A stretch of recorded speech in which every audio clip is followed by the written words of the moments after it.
Have you ever had a hankering for chocolate chip cookies, but had the urge to eat pumpkin pie at the same time? Well, I'm going to show you a delicious middle option. Pumpkin chocolate chip cookies are delicious and easy to make. For the duration of our time together, I'm going to tell you the materials you need, the step-by-step processes you need to take, and some helpful tips you may need while making these delicious cookies. The materials you need would be a half a cup of butter or a simple stick. You need 1.5 cups of brown sugar, a half of cup of white sugar, 2 eggs which we will beat, 1 teaspoon of vanilla, 3 cups of flour, preferably white, but that's not definable. We'll need 3/4 teaspoon baking soda and 2 teaspoons of baking powder. You will need 1 teaspoon of salt, 1 teaspoon of nutmeg, 1 teaspoon of cinnamon, 15 ounces of canned pumpkin, or just the entire can. You'll also need 11 ounces of chocolate chips, but if you don't want to weigh it out, just go to the store, buy a bag, and just dump the entire bag in.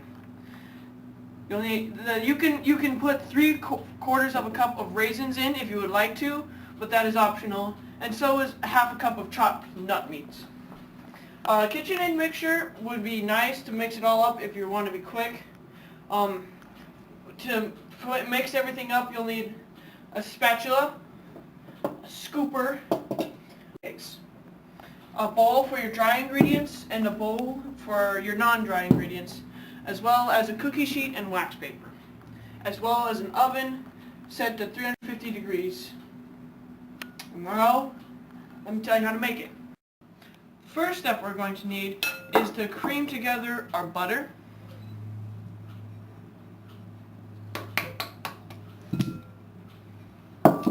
our white sugar,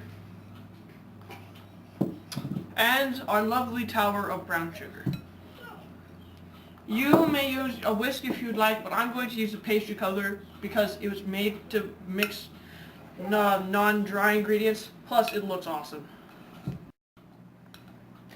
The key to making a good cookie is making sure these ingredients are blended well. You want to make sure that it's uniform all through and that there's not very many butter chunks left. This just makes the butter chunks smaller and smaller, and eventually we're going to get them so they're small enough that we can use them to make our delicious cookies. We can now put that aside and let's blend our dry ingredients together, including our baking powder and our baking soda. Lots of flour, I believe that was 3 cups, with also our salt, our nutmeg, and our cinnamon. We'll have all our dry ingredients in one bowl, which we will then proceed to mix together with our handy dandy mighty whisk. After we're done mixing our dry ingredients, we have to beat together our eggs. I'm going to use a fork. After the mixture is uniform, we're going to add that to our dry out. Move that. Let's add our eggs and our vanilla. Grab our whisk again. We mix this all up. Evenly dispersed, we can add our dry ingredients now. Now that this is all uniformly mixed, we'll add our dry ingredients of flour, sugar, all that wonderful goodness. Let's not make an enormous mess here. Or at least try not to. Of course, if you're going for the lazy recipe, you don't have to mix the dry ingredients together at all before starting the recipe. You can just mix together all your wet ingredients and then just dump the dry ingredients into it next and then start the mixture, or start mixing it if you'd like. This is all completely fine, as I would say, or as my mother would say, proper. Now that we have this all mixed up and ready to go, we now add our pumpkin, the key ingredient to why it's named pumpkin chocolate chip cookies. Without this, it would just be chocolate chip cookies. Now those are just boring regular ones. I'm pretty sure you've had lots of those before. Now that we've mixed this into a very good mixture, which I did off camera because it took forever, we now add our final and most, in my opinion, the most delicious ingredient of all, milk chocolate chips. This looks like it's about even. It's almost done.